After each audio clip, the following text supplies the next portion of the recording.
no, perdón, capítulo 16.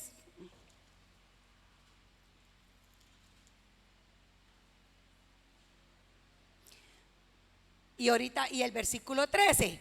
Búsquenlo ahí. Mis hermanos, durante, no sé, como 2 meses más o menos, tenemos de estar estudiando y viendo la serie sobre la iglesia.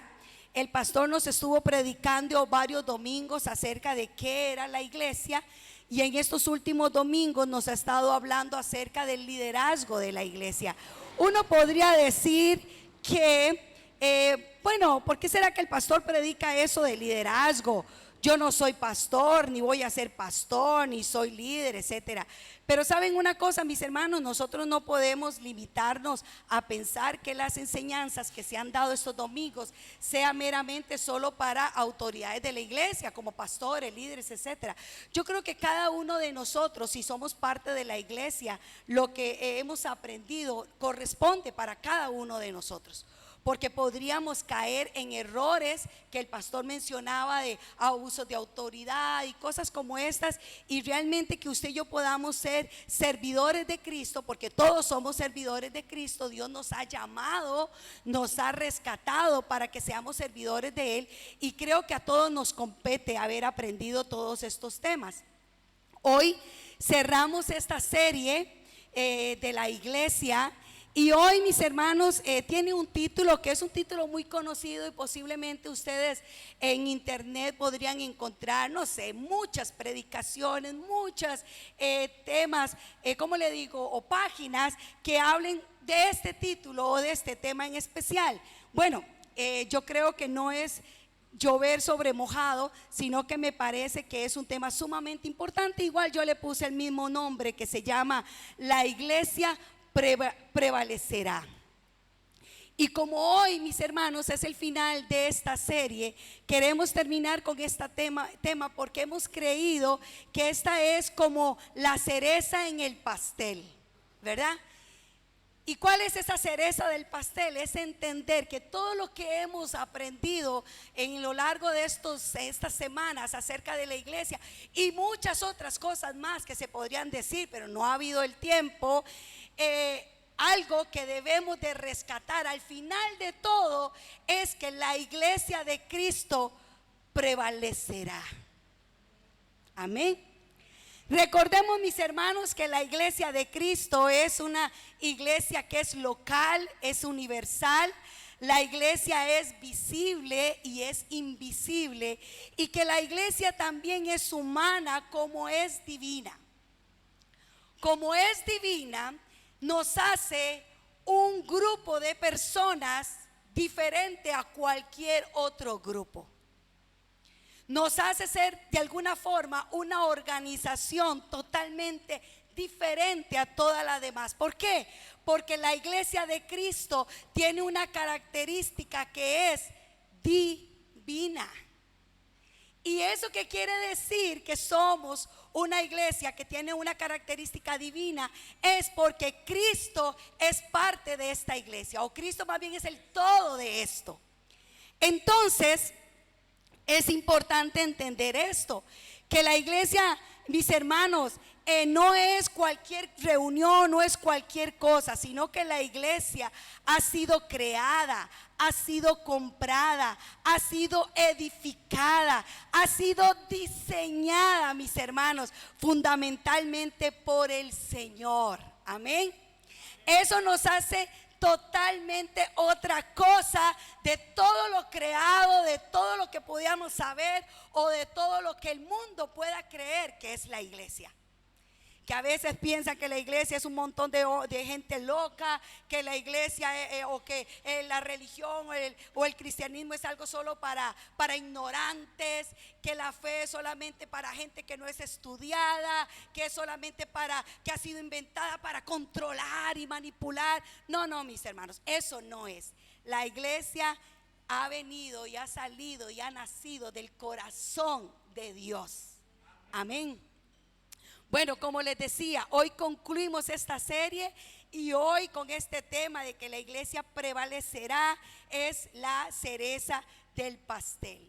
Mis hermanos, esta frase de que la iglesia prevalecerá es una garantía que tiene la iglesia. Es una garantía que usted y yo tenemos.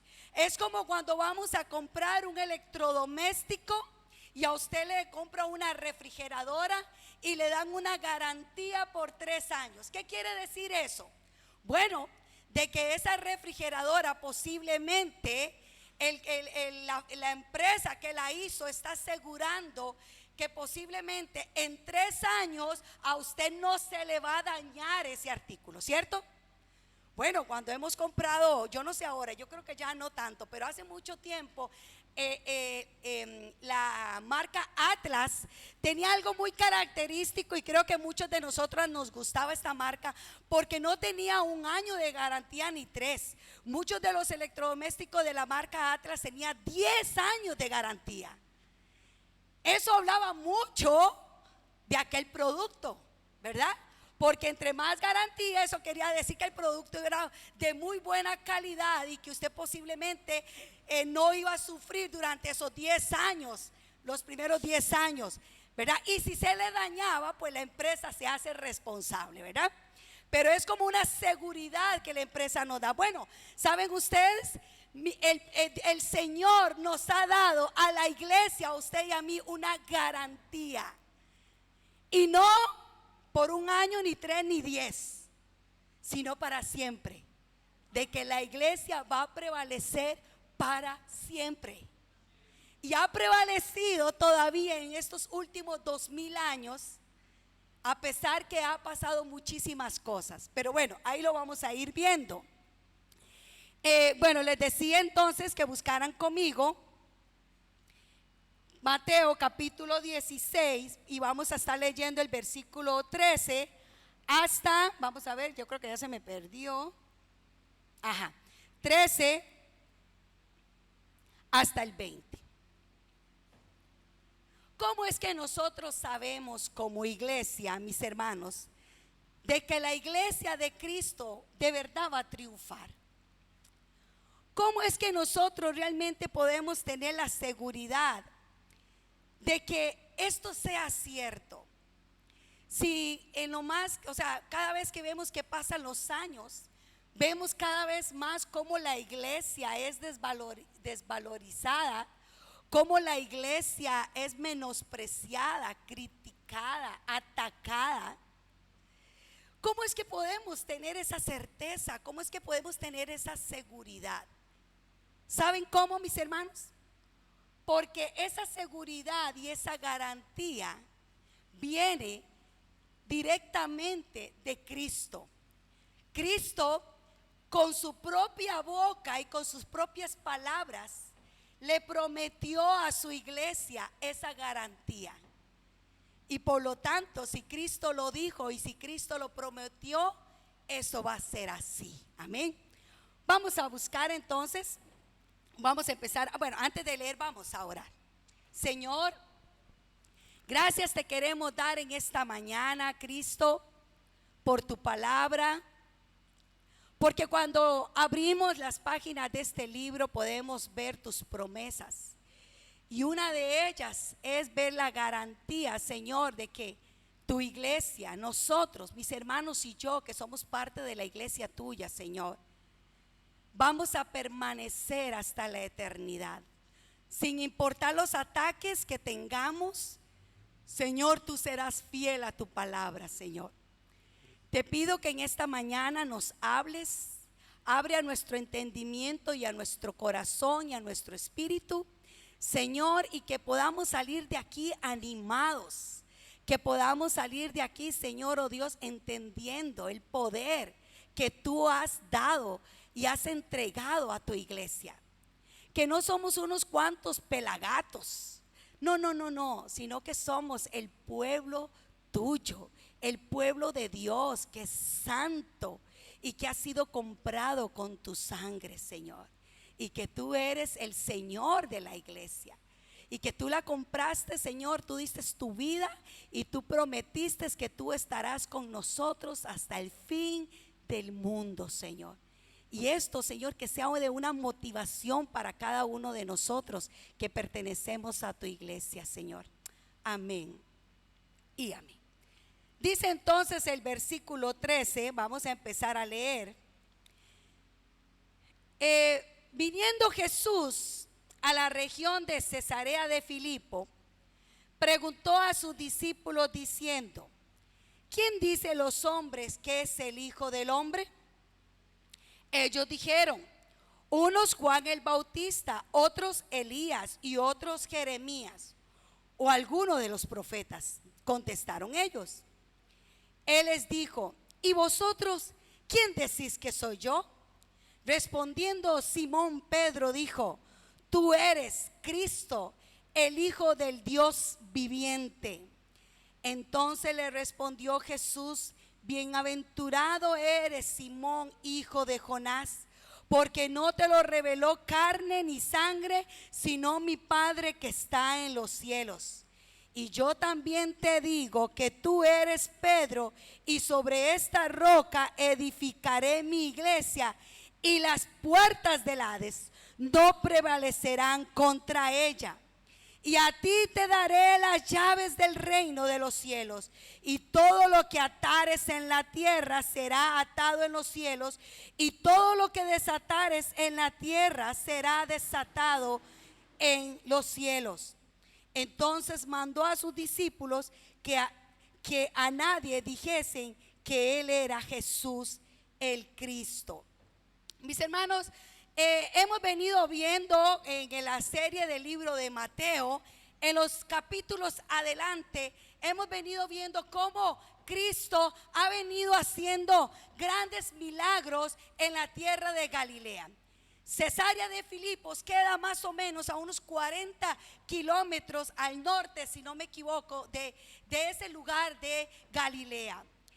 Cristo venía haciendo muchos milagros, había venido sanando muchos leprosos, había sacado muchos demonios, había caminado por las aguas, había multiplicado los panes y los peces, había tenido aquella experiencia los discípulos de ver a Cristo, caminar por las aguas, y cuando Cristo calmó la tempestad. Recuerda, todo esto está anteriormente a este momento. Los discípulos estaban viendo grandes milagros y proezas de que Jesús venía haciendo. Y no solo los discípulos, también la gente que vivía ahí, los del pueblo, venían viendo todo lo que Jesús estaba haciendo. Galilea, o este lugar más bien, Cesarea de Filipos, era una ciudad predominante que era pagana. Era un lugar donde adoraban al dios Baal, a un dios pagano.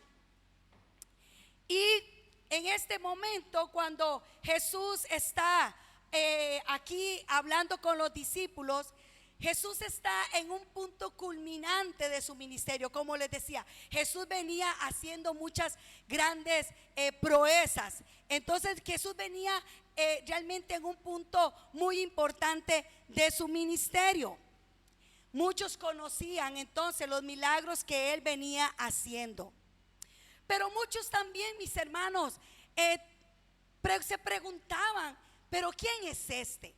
Aún los mismos discípulos muchas veces dijeron: ¿pero quién es este que aún los vientos y la tormenta le obedecen? ¿Quién es este?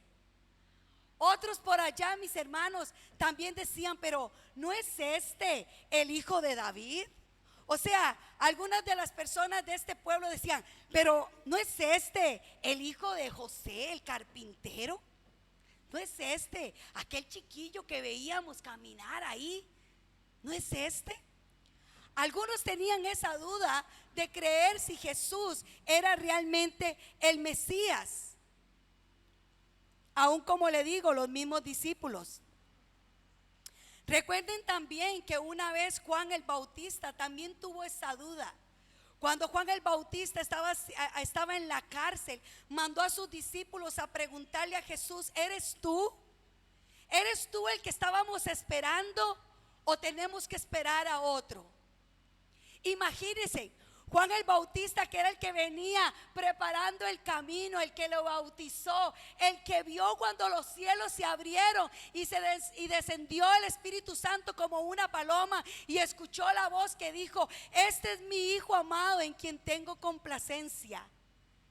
Juan, viendo eso, ahora se encuentra en la cárcel y tiene dudas. Y manda a sus discípulos a preguntarle a Jesús si Él es el Mesías, el que estaban esperando.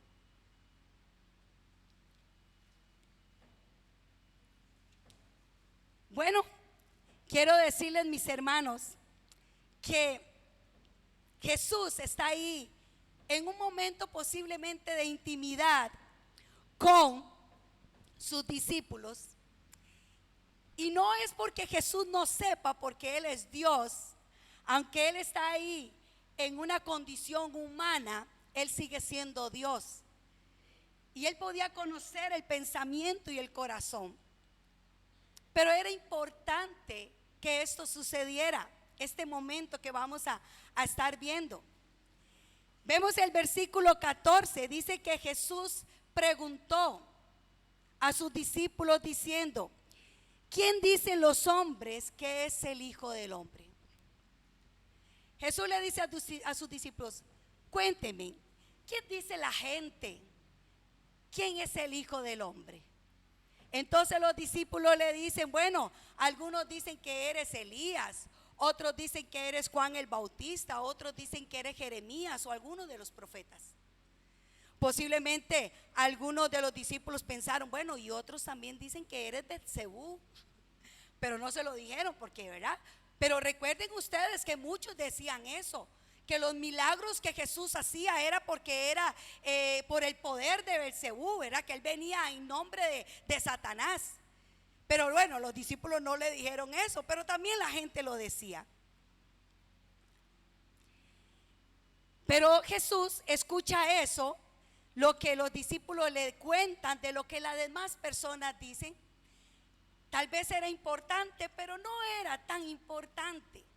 Realmente lo que era importante para Jesús era llegar a este punto en que vamos a ir en la conversación en este momento. Y Jesús en el versículo 15 le dice: y Él les dijo: ¿y vosotros quién decís que soy yo?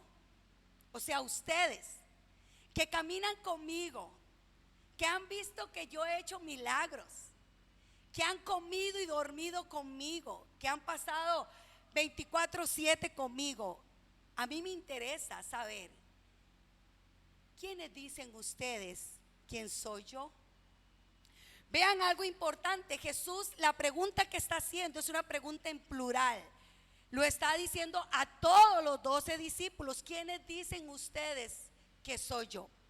Pero Pedrito, como conocemos a Pedro, que él era siempre tan impulsivo, ¿verdad? Pedro de una vez levanta la mano y contesta y dice, respondiendo Simón Pedro en el versículo 16, dijo: tú eres el Cristo. ¿Qué más? El Hijo del Dios viviente. Mis hermanos, cuando Pedro dice esto, hay que entender esto. Nosotros en la Biblia podemos encontrar varias veces, de hecho en el Antiguo Testamento podemos encontrar esta frase del Hijo de Dios. Cuando Dios habla de Israel, ¿se acuerda cuando Dios se le aparece a Moisés y le dice a Moisés que vaya y hable con el faraón y le dice que deje libre a su hijo primogénito, el Hijo de Dios? Ahí se usa esta frase. En algunos momentos también allá en Samuel, cuando se habla del rey David, también se habla que él es el Hijo de Dios. En la Biblia podemos encontrar varias veces cómo se usa esta frase de que aquello es el Hijo de Dios. Pero lo que Pedro está diciendo aquí no es exactamente lo mismo o sea, la misma frase que se había usado en el pasado. Lo que Pedro está diciendo, mis hermanos, es que Cristo es el Hijo del Dios viviente, el Mesías, el segundo de la Trinidad, el que era esperado para venir a morir en la cruz para salvar al mundo. Y esta revelación era algo que vino de lo alto. A pesar de que Pedro siempre tenía sus salidas, porque siempre estaba hablando. Yo no sé si a ustedes les ha pasado, a nosotros nos ha pasado que siempre que hemos tenido un grupo de discipulado o algo, siempre hay alguien que está levantando la mano para decir, para opinar, ¿verdad? A veces pasa eso. O en la familia siempre hay alguien que está ahí. Bueno, Pedrito le pasaba eso. Pero en este momento lo que Pedro está diciendo no fue una salida de Pedro, una ocurrencia de Pedro, sino lo que Pedro está diciendo es sumamente importante. Es una revelación que ha venido ¿de quién? De Dios. Es algo que ha venido del Padre. No ha sido cualquier salida como otras salidas que Pedro ha tenido. Pedro lo que está diciendo, está declarando es que Jesús es el Mesías, el Rey profetizado. Es aquel que se estaba esperando y que todo el Antiguo Testamento había venido hablando. Es Él, es Él. Seguimos aquí en el versículo 17, dice: entonces le respondió Jesús. ¿Qué le dijo Jesús a Simón Pedro? ¿Qué le dijo?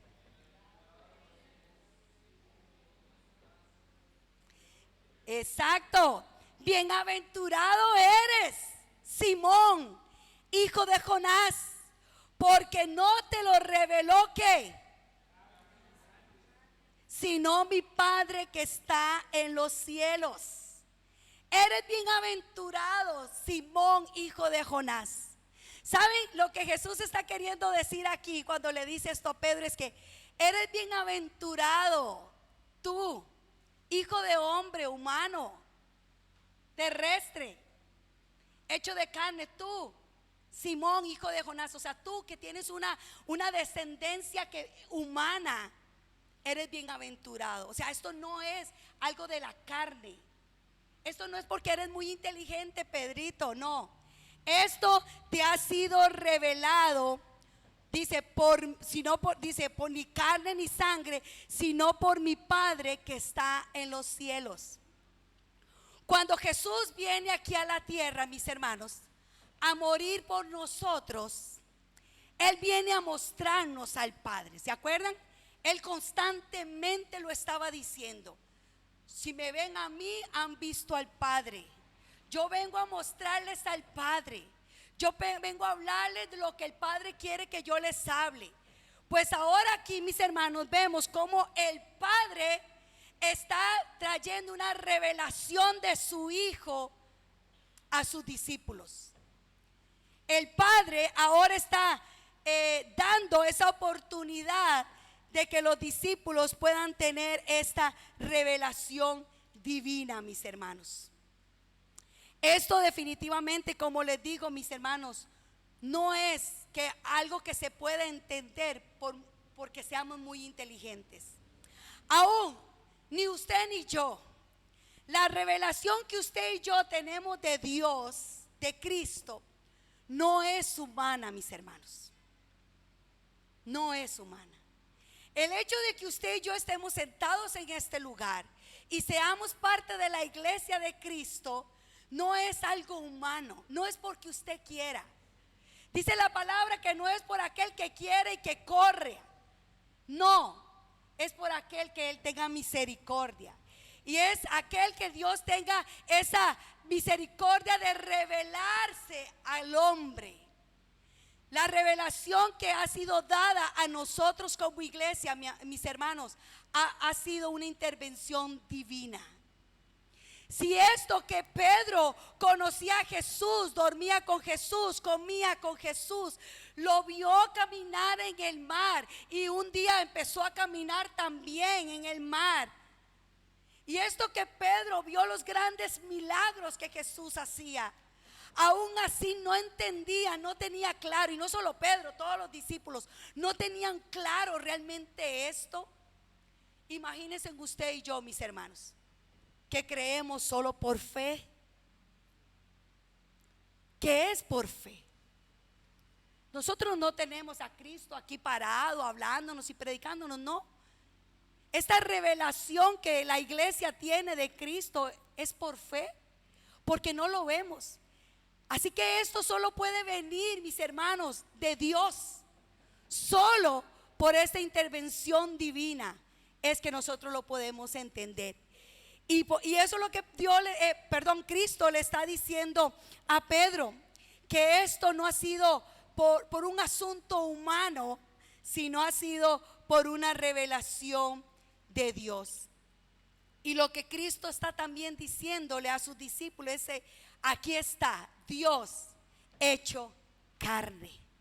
Soy yo, Dios hecho carne. El jueves pasado en el discipulado estamos hablando acerca de la naturaleza de Cristo, la naturaleza humana de Cristo, y vimos algunas cualidades. Y después hablábamos, el grupo del discipulado, hablábamos de que más que entender que Cristo era humano y que dormía y que comía y que se cansaba y que estaba también limitado en ese cuerpo, porque Cristo era Dios, pero estaba limitado en ese cuerpo. Él no podía andar por todo el mundo, ¿verdad? Sino estaba limitado ahí. Que lo más maravilloso de todo esto era entender que este Jesús que se cansaba, que comía, que dormía, todo esto era entender de que era Dios hecho carne, y que Él había renunciado a ser igual a Dios y se despojó de aquello para venir a ser hombre y morir por la humanidad. Eso es lo más hermoso, y eso es lo que aquí está sucediendo. Es que los discípulos están entendiendo que Dios, el que está ahí hablando, es Dios hecho carne, mis hermanos. Dios hecho hombre. Continuamos. Dice en el versículo 18: y yo también te digo que tú eres Pedro, y sobre esta roca edificaré mi iglesia.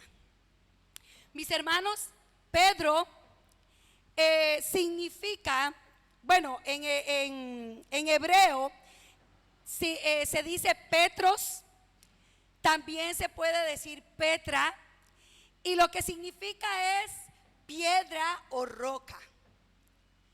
Y muchos han pensado o han dicho que lo que Cristo le está diciendo aquí a Pedro es que Él es la roca, y que sobre esa roca que es Él, Pedro, Él va a edificar su iglesia.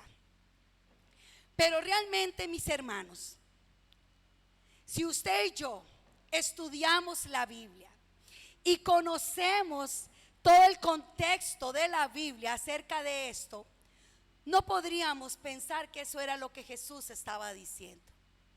En el tiempo de la Reforma, en el 1500, esto fue una situación que estaba sucediendo, y fue como el problema que se daba, de que la iglesia de Roma tomó este pasaje literal, y ellos creían o creyeron que Jesús lo que estaba diciendo era que Jesús iba a edificar su iglesia a través del hombre de Pedro, y que por lo tanto Pedro llegó a ser el primer papa de la iglesia. Y hoy por hoy la iglesia romana eso es lo que cree, de que la iglesia está fundada sobre aquel hombre que representa a Pedro, que es el papa. Pero creo que somos personas inteligentes, razonables, y como le digo, mis hermanos, si nosotros hacemos un estudio realmente, como le digo, responsable, y vemos este asunto objetivamente, imparcialmente, podríamos entender que realmente esto no es. ¿Por qué razón? Bueno, si leemos unos versículos más abajo, en el versículo 23, vamos a encontrarnos aquel mismo Pedro que tuvo aquella revelación que viene de lo alto y que el Señor le dice: esto no te lo he revelado ni sangre ni carne. Y todo esto que Jesús le está diciendo, más adelantito estamos viendo a un Pedro que escucha a Jesús decir que él tiene que ir a Jerusalén porque es necesario que él tenga que padecer y que él va a ser sacrificado, que va a ser crucificado. ¿Y saben qué le dice Pedro? Como Pedro era tan impulsivo, Pedro le dice: no, Señor, no vayas, tal cosa no te acontezca. ¿Y qué le contesta Jesús en ese momento? Ay, Pedrito, eso no te lo reveló ni carne. No, le dijo: apártate de mí, le dijo, porque me eres de tropiezo. Pero no así, más cruel, dijo: apártate de mí, Satanás, porque me eres de tropiezo. Podríamos creer nosotros que realmente Jesús lo que estaba diciendo era que sobre la persona de Pedro él iba a edificar su iglesia, que realmente Pedro era la roca que Dios iba a poner su iglesia. ¿Realmente es eso?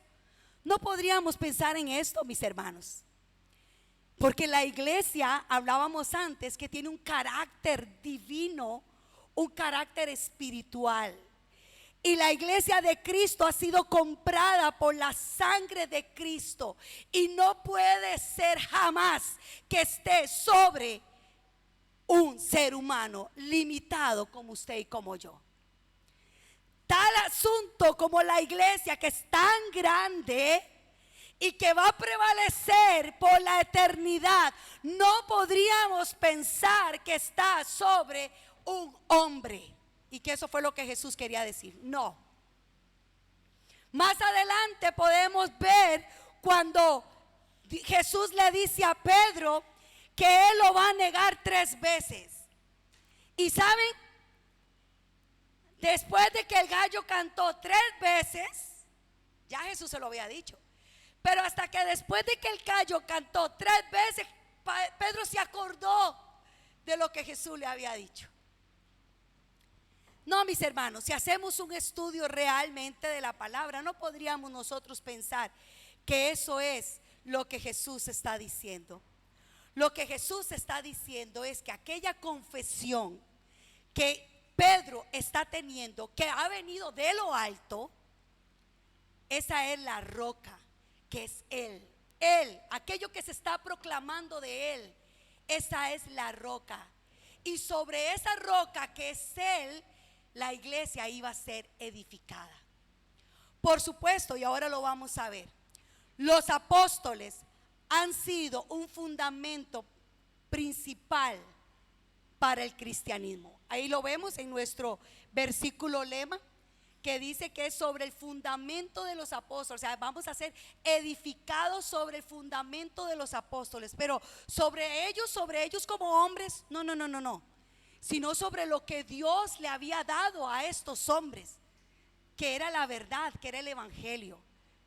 Pero por supuesto que los apóstoles iban a ser un fundamento también, y más adelante también lo vamos a ver. Pero no es, mis hermanos, como algunos puedan pensar, o la iglesia romana pueda pensar, que es que el fundamento de la iglesia está sobre una persona, sobre un ser humano, sobre Pedro. Y Pedro por eso fue el primer papa, y ahora por eso es que la iglesia tiene un papa. No es eso, mis hermanos. Podemos ver menos Pedrito, ¿verdad? Aunque Dios lo usó a Pedro para grandes cosas, y ahora lo vamos a ver, pero Pedrito era una persona muy impulsiva. Menos en ese momento, como les digo, más adelante vemos cómo más bien Jesús le dice a Pedro que se aparte de él, que él más bien es una piedra de tropiezo. Imagínense, ahí Jesús le está diciendo: eres una piedra de tropiezo para mí, Pedro, porque es necesario que yo padezca. O sea, Jesús lo que le está diciendo a Pedro: Pedrito, es que a eso he venido yo. O sea, usted no me puede impedir que yo haga a lo que yo he venido. Esa es mi misión: padecer, sufrir, morir y ser sacrificado.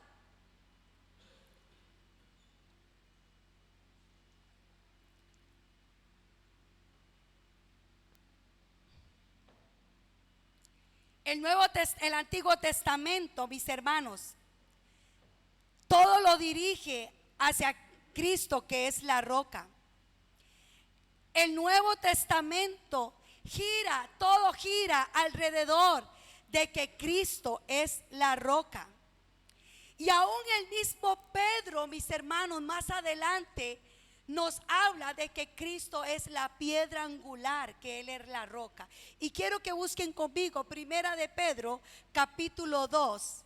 Y vamos a ver que aquel Pedro a quien Jesús le está diciendo esto, al que tuvo que confesó esto y que Jesús le está diciendo esto, veamos lo que luego Pedro nos dice más adelante.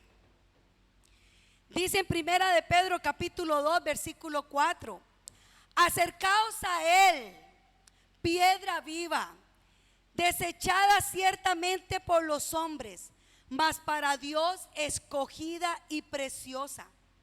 Vosotros también como piedras vivas, porque usted y yo somos también piedras vivas, mis hermanos. Dice: sed edificados como casa espiritual y sacerdocio santo, para ofrecer sacrificios espirituales aceptables a Dios por medio de Cristo. Por lo cual también contiene la escritura: he aquí pongo en Sión, ¿qué dice? La versión que tengo, la principal piedra del ángulo, escogida, preciosa. Y el creyente, dice, y el que creyere en Él no será avergonzado. ¿De quién está hablando Pedro aquí? El Pedro que estamos aquí hablando, ¿verdad? De que Jesús está hablando con él. Pedro nos está hablando de esto, que la piedra preciosa, la piedra angular principal escogida es Cristo. Dice: para nosotros pues los creyentes Él es precioso, pero para los que no creen, la piedra que los edificadores desecharon, dice, ha venido a ser la cabeza del ángulo, y piedra de tropiezo y roca que hace caer, porque tropiezan en la palabra, siendo desobedientes, a lo cual fueron también destinados. Yo creo que esto es algo que tenemos que tener claro, mis hermanos. Lo que Jesús está aquí diciendo es que lo que Pedro está diciendo, aquella revelación que tuvo de parte de Dios, es la roca. O sea, Él es la roca. Y sobre Él es que la iglesia, mi iglesia, dice Cristo, mi iglesia. ¿Sabe a quién le pertenece la iglesia? ¿A los pastores, a los líderes? No, a Él le pertenecen, porque Él la compró con su sangre preciosa. Él fue humillado, su sangre fue derramada para pagar un precio por la iglesia. Es su iglesia. Vamos más adelante, mis hermanos. Dice el versículo 18, que es el mismo versículo que estamos leyendo, pero la parte B dice: y las puertas del Hades no prevalecerán contra ella. Aquí me voy a detener un poquitito más, tal vez. Mis hermanos, cuando leemos este pasaje, yo no sé cómo lo entiende usted, pero muchas personas han entendido que es que la iglesia está en una constante guerra y batalla contra Satanás, contra el infierno, contra las puertas del Hades, contra la muerte. Y están ahí pulseando y luchando, porque las puertas del infierno son más poderosas y hay una lucha constante, y la iglesia de Cristo tiene que pelear y pelear y guerrear contra Satanás. Ahora, sí, hay algo de cierto. Usted y yo estamos en una guerra espiritual y tenemos que mantenernos firmes en lo que hemos creído. Pero nosotros no tenemos que estar constantemente peleando contra Satanás. ¿Saben, mis hermanos? Satanás fue derrotado. Satanás fue avergonzado. ¿Sabe cuándo? En la cruz de Cristo. En el momento más vulnerable de Dios, En el momento más débil de Dios, Satanás estaba siendo, mis hermanos, derrotado. Imagínense ustedes eso.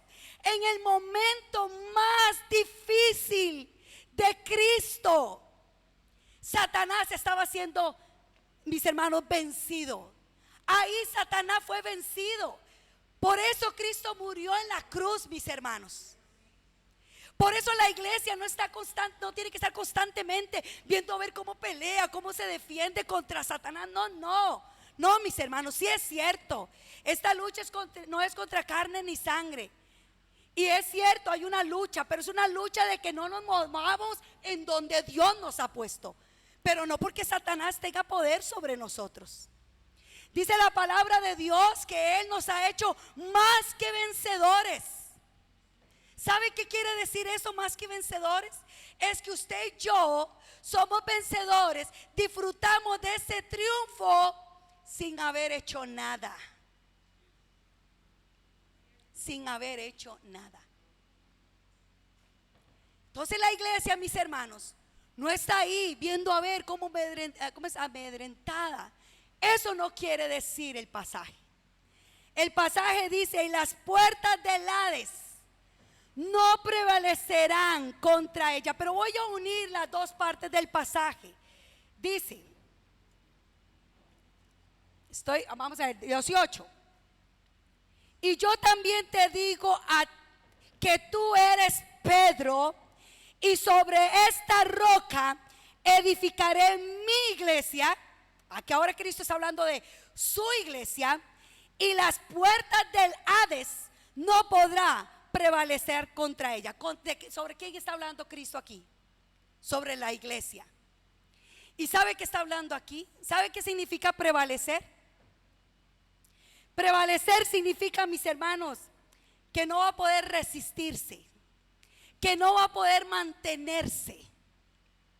Eso quiere decir que es que la iglesia de Cristo constantemente está más bien luchando, o sea, empujando las puertas del Hades, las puertas del infierno, las puertas de la muerte. ¿Sabe para qué?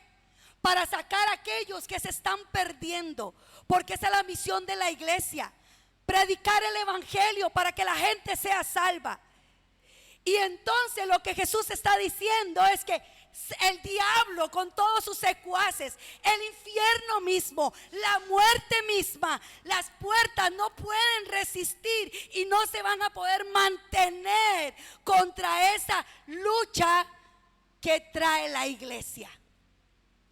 No es, mis hermanos, o sea, la iglesia no debe de tener una actitud de defenderse, sino es una actitud de pelear, de avanzar, de creer de quién la ha llamado.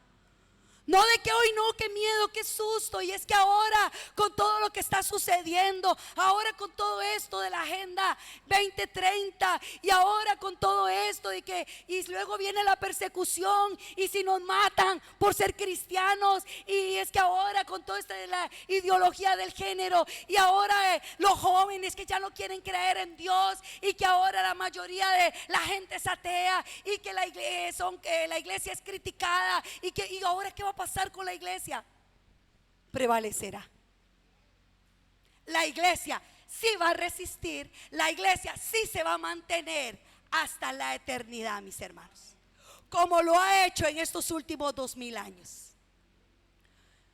Después de que Cristo subió a la presencia del Señor, o sea, allá a su gloria, a la presencia de su Padre, allá en su gloria, cuando Cristo subió, la iglesia empezó a crecer. Y también en aquellos tiempos Satanás quería acabar con la iglesia y empezó a usar imperios para querer terminar con la iglesia. ¿Y saben qué pasó, mis hermanos? Hubo un gran avivamiento, y la iglesia, después de aquellos 12 y un poco más que quizás conocían al Señor, pero hablando de los 12 apóstoles, empezó a crecer y a crecer y a crecer. Y hubo un gran avivamiento, mis hermanos. Un gran avivamiento. Y entre más les impedían que predicara, más predicaban. Y entre más agarraban a los apóstoles y los metían en la cárcel y los leñateaban y les hacían cosas, más la iglesia predicaba y más la gente se salvaba, mis hermanos. Ahora mi esposo mencionaba y vimos en el video la historia de la Biblia, mis hermanos, cómo aquellos hombres fueron asesinados por la palabra, por la fe, por el evangelio. Y hoy todavía la iglesia se mantiene. Los primeros mártires, mis hermanos, fueron miles los cristianos que murieron por creer en Cristo, por decir que eran la iglesia de Cristo. Fueron comidos por los leones, fueron arrastrados por toros, fueron quemados. Fueron, mis hermanos, ustedes no tienen la idea de todo lo que sufrieron los mártires. Yo les invito a que ustedes puedan leer un libro muy hermoso que habla de los mártires. Muy hermoso. A mí, mi vida fue impactada cuando yo leí este libro, de todo lo que sufrió la primera iglesia. Y como decía mi esposo, más bien parecía como que la sangre de los mártires era como un semillero. ¿Saben, mis hermanos? La sangre de los mártires era como más bien un abono, porque la iglesia seguía creciendo. Nadie la podía parar. El imperio romano, por todas las cosas que hacía, no podía parar lo que estaba sucediendo.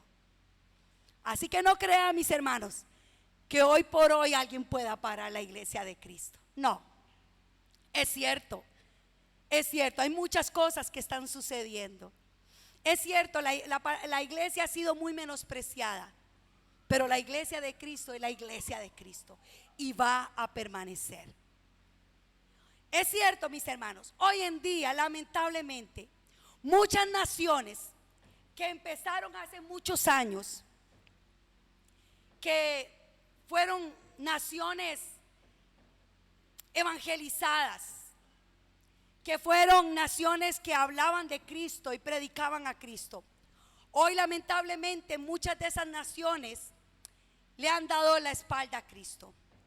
Podemos ver en Estados Unidos que se ha proclamado, se ha creído, se ha dicho de que Estados Unidos es una nación protestante o cristiana, pero, ¿verdad? Uno diría, ¿cómo? Con todo lo que sucede, con todo lo que se ve. Bueno, Costa Rica no se ha quedado muy lejos, aunque dicen que Costa Rica es un país cristiano, que no sé qué, que bueno, que porque nuestra iglesia oficial es la católica, pero hoy en día vemos un país totalmente ajeno a Dios, aun aunque fuera la religión, ajeno totalmente, ajeno, ateos. Nuestros jóvenes ahora hasta se creen mucho diciendo que son ateos. Pero les voy a decir algo, aunque nuestros ojos pudieran ver eso, en otros lugares, mis hermanos, está pasando cosas sorprendentes. Escuchaba yo hace, poco más de 50 años, escuchaba yo que la Revolución China, hace poco cumplió, tiene un poco más de 50 años. Una de las cosas que se propuso era prohibir lo que era el cristianismo. Y en aquel tiempo, mis hermanos, cuando empezó esto de la Revolución China, es que con los chinos son miles de los que se hablan, ¿verdad? No es como aquí, que somos 5 millones o 6 millones. No, allá en China y habían, si no me equivoco, como unos 3 millones de cristianos, más o menos. Tal vez el dato, estoy un poquito equivocada con el dato, pero no es importante hacia donde yo quiero llegar. Digamos que cuando empezó la Revolución China, y poco más de 50 años después, ¿saben qué, mis hermanos? Se dice que hay más de 100 millones de cristianos en China. ¿Ustedes creen que la Revolución China ha podido detener el evangelio, la iglesia de Cristo? No, mis hermanos. ¿Saben qué es lo que muchas veces pareciera que pasa? Que quizás a veces nos haría falta un poquito de una persecución, quizás. Digo yo, porque a veces parece que cuando hay persecución o cuando a los cristianos se les pone el asunto cuesta arriba, pareciera que se multiplican más y crecen más. Pero cuando nosotros estamos tan tranquilos, tan felices, lamentablemente menospreciamos lo que somos y lo que tenemos. Pero sí, mis hermanos, Cristo aquí está diciendo: las puertas del Hades no prevalecerá contra ella. O sea, Satanás y el infierno y todos sus diablos no va a poderse mantener, no va a poder sobresalir, no se va a poder imponer, no va a ser nunca jamás superior a la iglesia de Cristo. ¿Y saben por qué? Bueno, porque ya lo dijimos, porque Cristo ha garantizado de que la iglesia va a prevalecer hasta los últimos días, mis hermanos. Va a prevalecer. Y si Él lo dijo, Él lo va a cumplir. Él lo va a cumplir.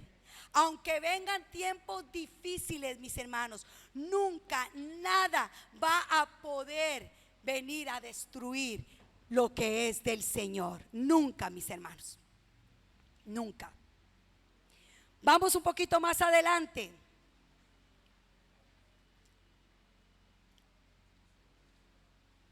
Para ver, pues ya se me enredaron las hojitas. Tengo como 50 hojas, mis hermanos. No, vamos a ver.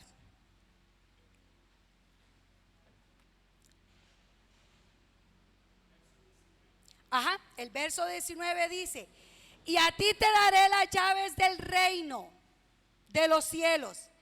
Y todo lo que atares en la tierra será atado en los cielos, y todo lo que desatares en la tierra será desatado en los cielos. ¿Saben, mis hermanos, de qué está hablando Cristo aquí? Cristo lo que está hablando aquí de las llaves no es lo que a veces decimos como chiste o pensamos como chiste, que es que Pedro tiene la llave de allá del cielo y que cuando nos muramos entonces Pedro va a decir: a ver, Jonah, vamos a ver si usted lo tengo en la lista, y que él anda aquí un llavero grande, así, ¿verdad? Que lo hacen como cómico. No es eso, jamás, ¿verdad? Lo que Jesús está aquí diciendo es que las llaves que Él le va a entregar, no solo a Pedro, pero por supuesto que Pedro va a ser fundamental, sino a todos los discípulos, es el Evangelio. Lo que Jesús está diciendo aquí es que las llaves es el Evangelio. Y como va el Evangelio va a ser usado por Pedro y los apóstoles, ellos van a tener toda la autoridad a través de él, del Evangelio, de que el que crea en el Evangelio va a entrar al reino de los cielos. Pero al que no crea en el Evangelio, tiene la autoridad para no entrar, o sea, no podría entrar. Pero la llave en realidad es el Evangelio. Y luego vemos, mis hermanos, cómo entonces, por eso los apóstoles, empiezan a predicar el Evangelio. Y Pedro aquí, ahora sí, Pedro aquí sí viene a ser una pieza sumamente importante.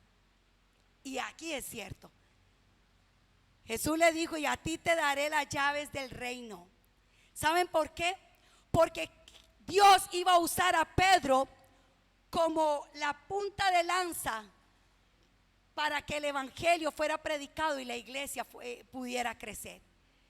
Cuando viene el Pentecostés y los apóstoles y todas las personas que están en el aposento alto son bautizados, y aquellos judíos que estaban por ahí oyéndoles y les dice que están borrachos, ¿qué pasa? Se levanta Pedro y empieza ¿qué? A predicar. Pedro, aquel Pedrito que negó a Cristo, aquel Pedrito que era tan impulsivo, ahora Pedro, llenado por el poder del Espíritu Santo, es transformado y ahora empieza a ponerse en evidencia lo que Cristo le había dicho. Y Pedro empieza a usar la palabra de Dios, el Evangelio, como la llave para hacer predicada la palabra y muchos sean convertidos. ¿Y saben qué pasó después de que Pedro empezó a predicar ese día? Se convirtieron 3,000 personas. 3,000 personas. Y el evangelio empezó a crecer. Y el evangelio, mis hermanos, llegó hasta allá a Samaria. Dice la Biblia que Dios usó a Felipe para hablar del evangelio allá en Samaria. ¿Se acuerda que los judíos y los samaritanos no se llevaban? ¿Y sabe a quién Dios usa para ir y de alguna forma reconocer que los samaritanos estaban siendo evangelizados? Y digamos, sí, como un reconocimiento de que los samaritanos estaban siendo salvos. ¿Sabe quién fue? Pedro. Pedro fue a Samaria para corroborar lo que estaba sucediendo y se dio cuenta que el evangelio había alcanzado también a los samaritanos. Y sabe también a quién Dios usó para que el evangelio llegara a los gentiles. Porque vean, mis hermanos, esto es importante. Dios usa a Pedro para predicarle a los judíos, a los samaritanos y a los gentiles. La llave del evangelio estaba siendo usado ahora por Pedro y por supuesto luego por los apóstoles. Cuando Dios le da una visión a Pedro, ¿se acuerda? De aquellos animales puros, impuros y todo esto. Y luego Dios le dice, o Jesús le dice a Pedro que vaya a hablar con Cornelio. Era gentil Cornelio. Era un gentil temeroso a Dios, pero era un gentil. Y Dios usa a Pedro para que vaya a predicar el evangelio. Y es convertido él y toda su casa. Y ahí empieza a crecer el evangelio en los gentiles.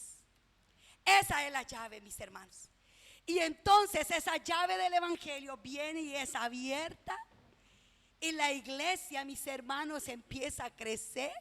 Y esto ha sido, mis hermanos, hasta el día de hoy, imparable.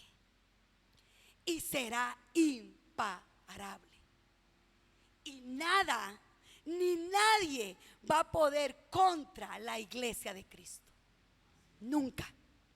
Y aún aquellas personas que se han rebelado contra Dios y puedan decir cosas terribles, un día, mis hermanos, un día, y creo que pronto, un día, sus propios ojos van a ver a la iglesia de Cristo gloriosa con su Señor. Y van a ver ese día que todo esto era verdad. Porque es verdad, porque es la garantía que tenemos. No es mentira, mis hermanos. Así que, mis hermanos, usted y yo, como iglesia de Cristo, por más tribulaciones que padezcamos, que no es nada, estamos más bien de vacaciones. Si usted más bien está pasando alguna cosa, piense, mis hermanos, más bien está de vacaciones, comparado a los que vivieron los mártires, comparado a los que han vivido algunas otras naciones, como en China y otros lugares, que la iglesia sí está siendo perseguida. Pero la iglesia sigue creciendo. Pero si en algún momento usted se siente débil, atacado por Satanás o por, no sé, por las corrientes de este mundo, tome su lugar, mi hermano y mi hermana. Tome su lugar, el lugar que Dios a usted le ha dado. Tome su lugar. Porque Dios nos ha hecho más que vencedores y nada va a poder contra nosotros.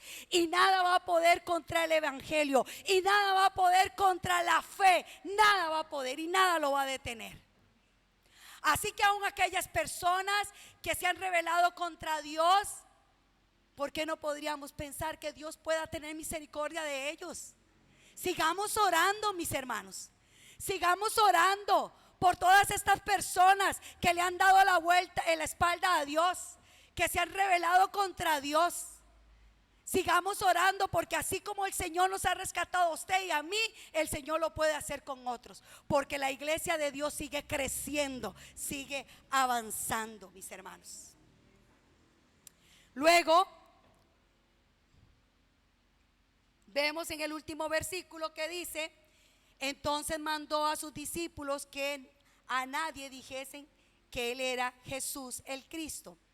Solamente lo voy a mencionar para terminar el bloque de los versículos, esto, mis hermanos, era porque si los discípulos andaban diciendo abiertamente que Cristo era el Mesías, era muy posible que pudiera levantarse un movimiento político quizás y pudiera de alguna forma estropear, digamos así, el propósito que Dios tenía de ser sufrido, de ser crucificado.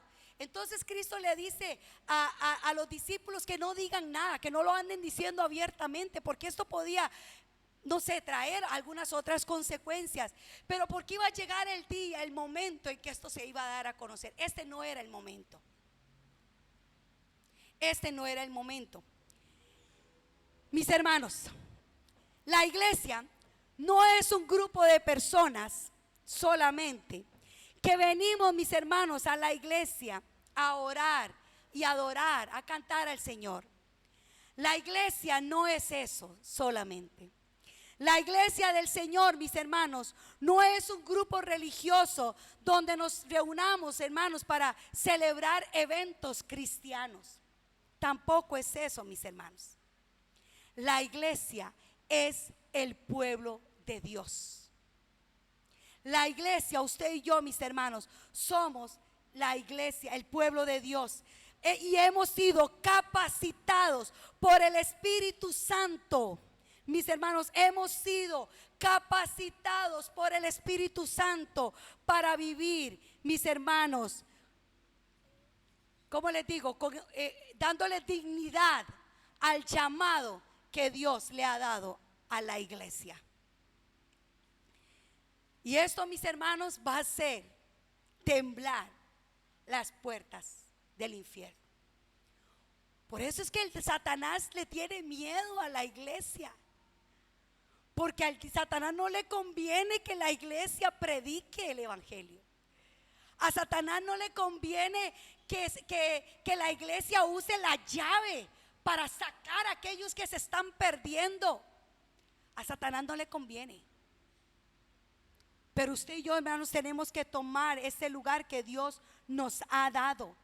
No es tiempo, mis hermanos, para que la iglesia se cruce de brazos.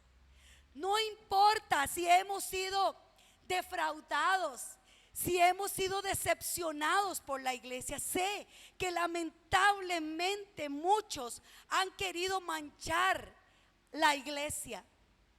Aquella iglesia que Cristo va a venir, que sea blanca, pura y sin mancha. Algunos, mis hermanos, la han salpicado de suciedad, le han puesto zapatos rotos, algunos la han maquillado fea. Pero, mis hermanos, aunque muchos de nosotros pudiéramos haber sido decepcionados, desilusionados por cosas que han pasado en la iglesia, no, mis hermanos, no nos dejemos rendir por eso, porque Cristo sí va a venir por una iglesia limpia y sin mancha.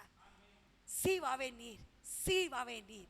Y esa iglesia existe, a pesar de que otros la quieran manipular, aunque otros la quieran menospreciar, mis hermanos.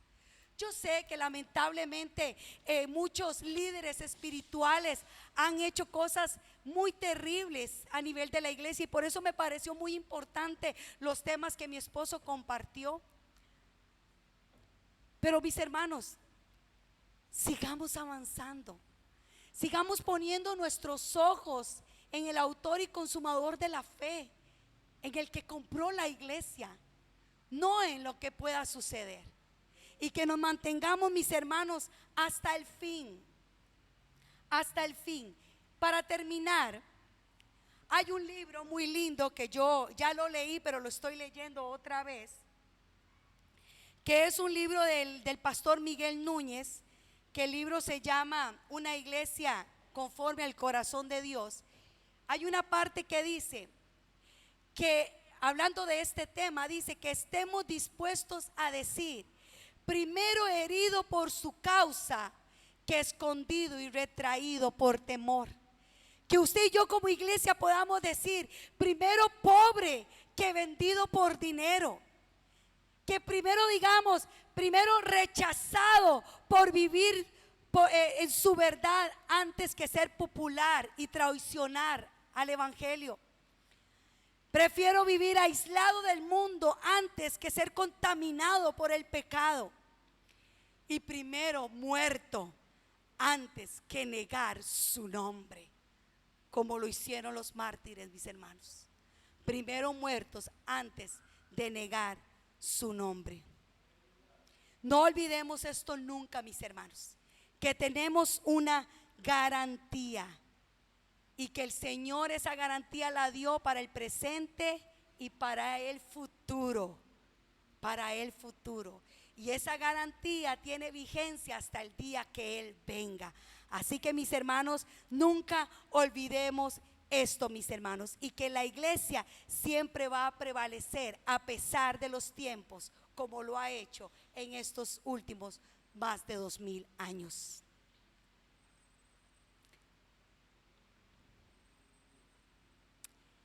Yo quiero que usted se ponga de pie.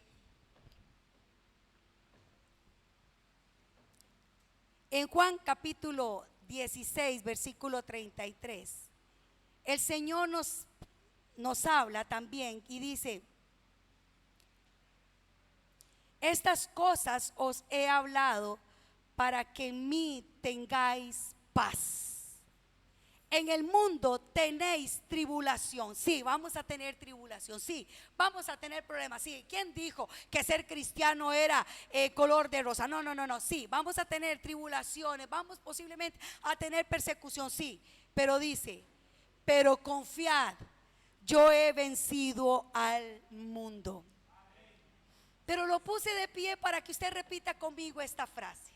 La voy a decir yo primero y ahora la repetimos. La iglesia prevalecerá, sobre la roca firme está, hasta el final con nosotros estarás, a tu pueblo guardarás. Repita conmigo: la iglesia prevalecerá, sobre la roca firme está, hasta el final con nosotros estará, a tu pueblo guardarás. Cierre sus ojos un momento.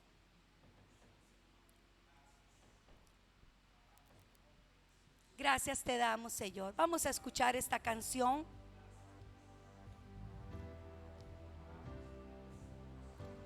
Y mientras escuchamos esta canción, ¿qué le parece? Bueno, si usted quiere la ve, la canta. Pero si no, con sus ojos cerrados, démosle gracias a Él.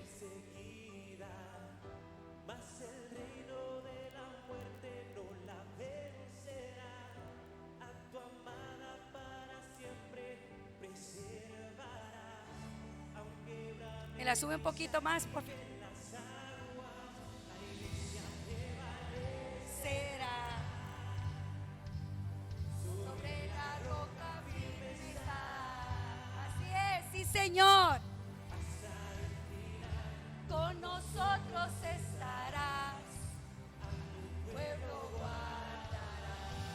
Amén, así es, Señor. La iglesia, tu iglesia prevalecerá. Así es.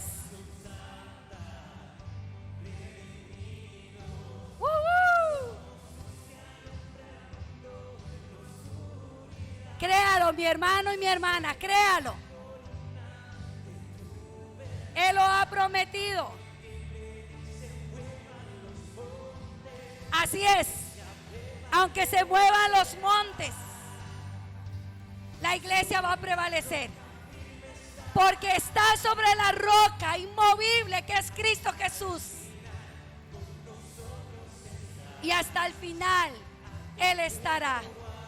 Porque a su pueblo guardará. Aleluya. Aleluya. Oh, gracias, Señor.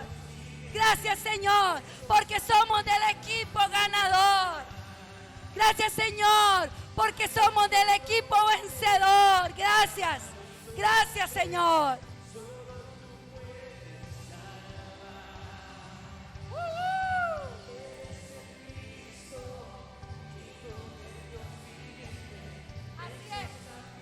eres el Cristo, el Hijo del Dios viviente. Tú eres el Cristo, el Hijo del Dios viviente. Tú eres el Cristo, el Hijo del Dios viviente. Y nada pudo contra ti. Y nada podrá contra tu iglesia. Oh, aleluya. Oh, aleluya.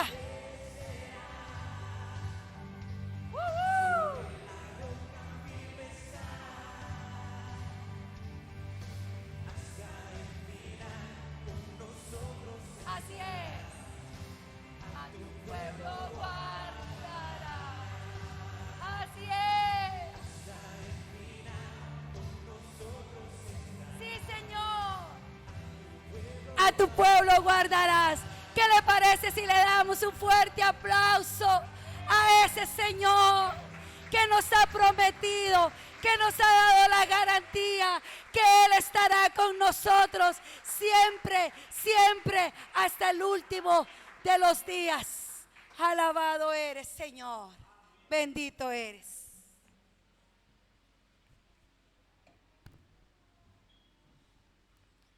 Ahora vamos a pedirle a